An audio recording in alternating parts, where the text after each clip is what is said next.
Malawi Brief.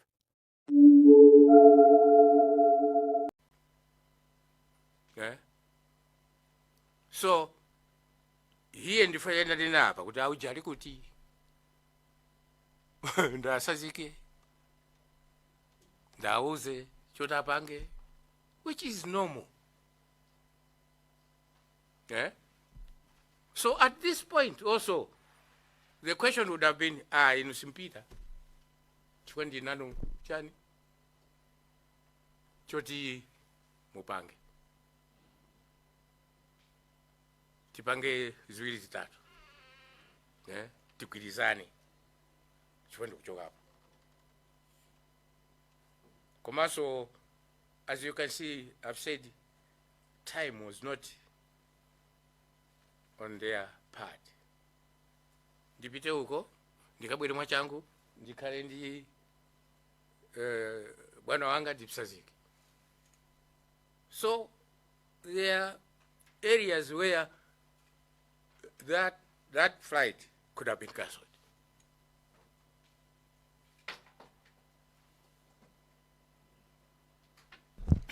Areas where the accident would have been avoided. In answer, Chair and the whole committee, yes, this accident would have been avoided.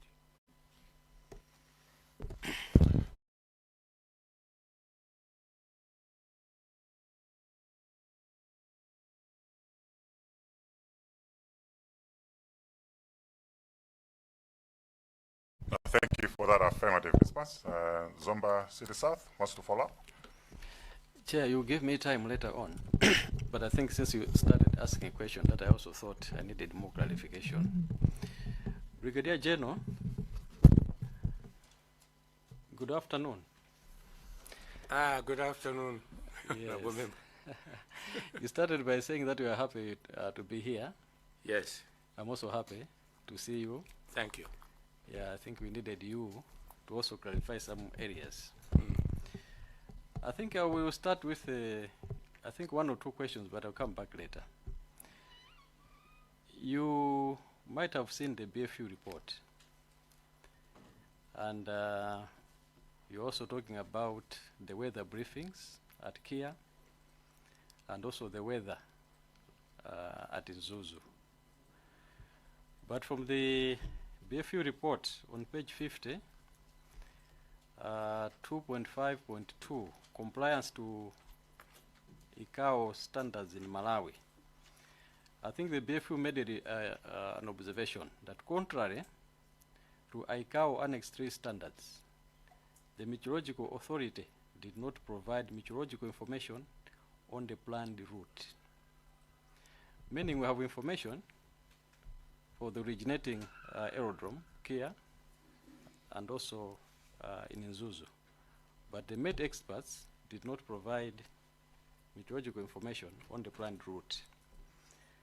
So I want to come to that one. You should have that in mind. As an experienced pilot or instructor, when you're going to Nzuzu, I'm told there's a direct route, and then there is another route they call, is it a W, etc., etc. In case you have got you have landed yourself in weather issues, do you go towards the lake or you go to the left? I'm seeing the direct route to Nzuzu, whether it's W10, I've forgotten the number, my colleagues can check that for me. You meet meteorological conditions up there. Do you deviate to the left or towards the right where there's a lake? Number 1. Number 2, we should all think like people who have been in a plane, not as pedestrians. Information that is provided in the BFU report is short of expert meteorological information, even from the Germans, whether they call it WD, DWD, they did not give us satellite information that could also tell us the weather up there, 9,000, 10,000 feet. Because when the aircraft was leaving Lilongwe, I think they recommended FL 90, not 1,000 or 100. You know better. They preferred to be below. So I want us to think like people who have been in the plane, where you can go above the clouds and then fly in a light clouds, and then you go. When you're answering that, I've also given you a cue that usually you go towards the lake.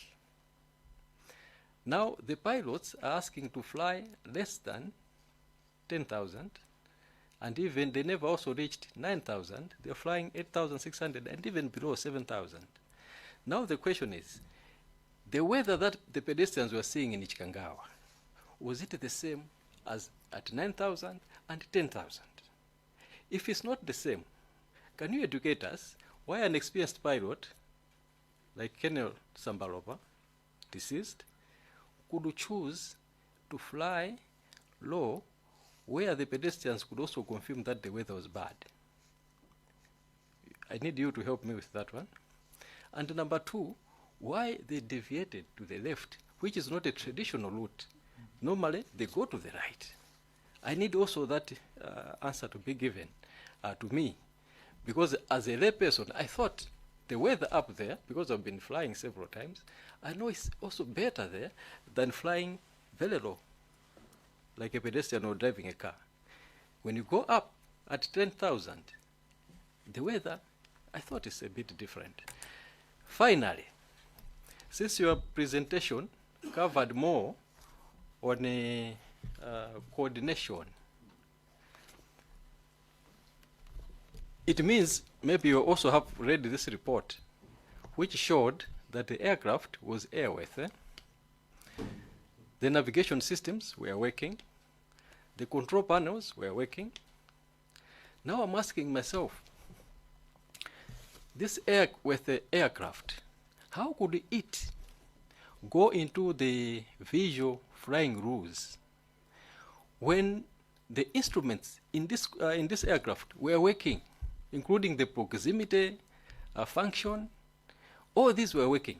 How could they go down and hit an object when all these instruments, including the proximity, obstacle, you know it maybe before you reach it, terrain avoidance, and then there's also weather radar. Previous witnesses told us there's a weather radar in this aircraft. So they could see even almost 100 kilometers away to say, along the way, the weather is changed. How did this one happen? I'm asking you these questions because I want you to clarify. All the witnesses who came there before you, Amayanka, we are still not very sure. We are not clear, contradicting witness sentiments. You are here as an expert. Please clarify. The people of Zomba City South would like to understand these 3 questions or 4 questions. As I've said later, I'll come up with my final question. I submit, Chair. On the BFU report by the Germans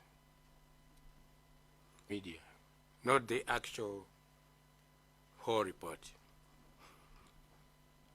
I'll start with the BFU report. These reports, those people forming that team of investigation are professionals. Ndi ntchito yawo akamatupita ku ntchito atanthauza kuti akapanga my investigation. They are highly qualified, and each accident report is targeting not everybody. Is targeting those people in the industry. It's technical. And it falls short of kutanena kuti nduyu. Why? There are other insurance implications. Kwa hiyo cholinga chisi kuti anena kuti nduyu ai. Kwa hiyo to prevent further accidents in future. inuyo nokha namene munene mwina kuti ndi uyu iwowo they have to protect their product. Ndege ndi yawo ndiya kudziko kwawo nawonso kumeneku amayenera kuchita they are accountable to higher authority in the aviation industry, in the Department of Aviation. Ndege imene inapangidwa ndi Donia ndiye kuti iwo akachita sort out and come to a conclusion, they call chani the company tabwera kuno bwanyi mupanga izi. Is it possible patala kuyika ndi apa ndi apa? That's what they do. Okay, that's number one. I hope I've answered the BFU report or not, Honorable. No, carry on with other questions. Thank you. Thank you, Honorable. In terms of diversion, or at the FL 90 is a flight level, is the level you can fly. We must understand these flight level 90 or 80 are the way the world is dividing sectors where aviation operation will be carried. It's part of the separation. It's part of the accident prevention. Ndege zopita huku zuluke mwakuti, zochoka huku zuluke.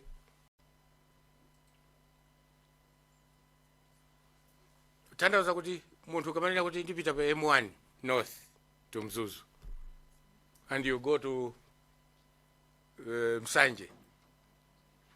When there's an accident, people will be looking for you, Kuchan, north.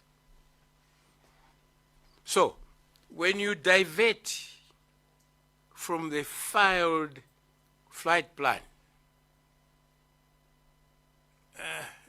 it's the risk that you yourself take. And you know the consequences. In other countries, when you divert so much, for example, I'll give you a personal example. When we're taking these Donias to Germany and back, flying through the Red Sea, Saudi Arabia Air Force flights came and said, you can't do that, who are you? Whenever we diverted. You follow what I'm saying here? But us in Malawi may not have this capability to do that. The weather, why was it not reported even by BFU and what have you?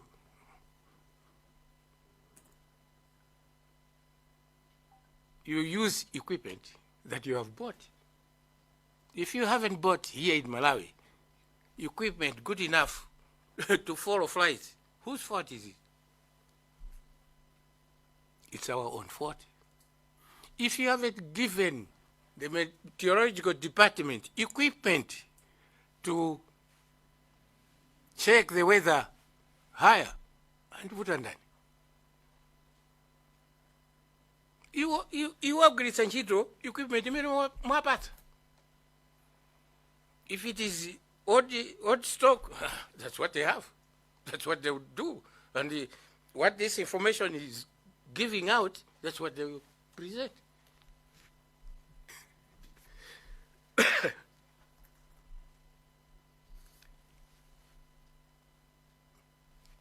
The limitation of the aircraft, the limitation of the pilots, and the decisions that they make while flying can either be a good one or a disaster. But at that point, they must make a decision. Whether Siribinoku, I go left. Why? Because weather radar is telling me, bora ku left kulibwino. In other words, sitingaziwe the weather, prevailing weather at that high altitude. Unless it is measured, calibrated and briefed, and people will be able to do that. Maybe before you take the last question I asked you, I was asking you that question because I think your CV speaks for itself. Very experienced, numerous trainings. You are an instructor, and you trained late Sambalopa. And the previous witnesses, pilots who came to sit where you are sitting, told this committee that in case the direct route or the W601 route, we have met some weather issues, we deviate to the right because there's a lake there, and the weather above the lake, the clouds are easier. Okay, ndifuna ndizikalima kumunda. Ndikachoka kumeneko, ndikatenga akazanga ndi ananga abwereso kumunda. Okay, that's your need.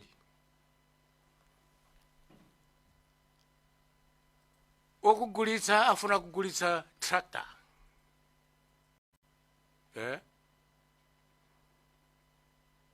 Zitega, if your need doesn't involve tractor, yet Zitega, aye. In other words, I'm saying before acquisition, if you should have said tufuna ndege mene ipange zakuti. Chukani, this is my need. And I want in there mpando woti ndikakhala ukuzungulira, you know, or whatever you want, because you have a need for that. But then you must also pay for it. You must also make sure it's installed. So issues of cockpit recorders, black boxes,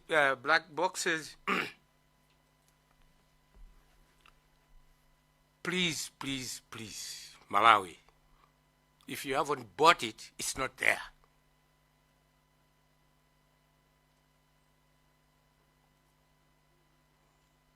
Maybe we have read, kwina kwache, kuti ndege ya kuti makhandi chani, black box. Koma nkhandi ya kuti, iweyo, you must show interest to go to the operators on the ground.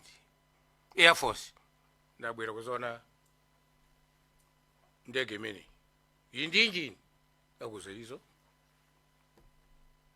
In the black box, iyo. Nobody followed up what they paid for. That's number one. Didn't show interest. Number two, they don't even know what they bought. This brings me to subject VIP and VVIP. Imavuta chinthu chimodzi or zinthu zingapo makamaka. The protocols used by other departments. Here I'm talking about the maofisa kumtunda ko. Ali ndi principle yakuti departure first in. Entry jija second. Kapena on arrival, okay? Last in, last, yeah? Depends on this protocol for various reasons. Chifukati kuti a president atuluke moyambirira kusiyana ndi entwere jawo akatha kandi nsonkhano kandi chani apresident ayambire kulowa. But then this is possible. We must look at it. Is this what we want possible? Protocol imeant to kufuna ife for VVIP and VIP. Is it possible? Tikaona sonkati muja tikarowa ziteka malinga nibi configuration icha yandege icha tasi apati a president akakutsogoro akhala kumbuyo protocol ikuti chani. Considering kuti design ya ndege ili ndi mwina chitseko on the side as opposed to kandi chitseko rear or kukhala ndi zitseko ziwiri, you know. So there's a compromise. And when we're talking of VVIP or VIP, we're talking ache angati. Ndi ndani amene amabwera ndi a president akamapita seku mzuzu amakwera anthu angati? If it is 10, kodi tili ndi ndege yopanga zimenezi?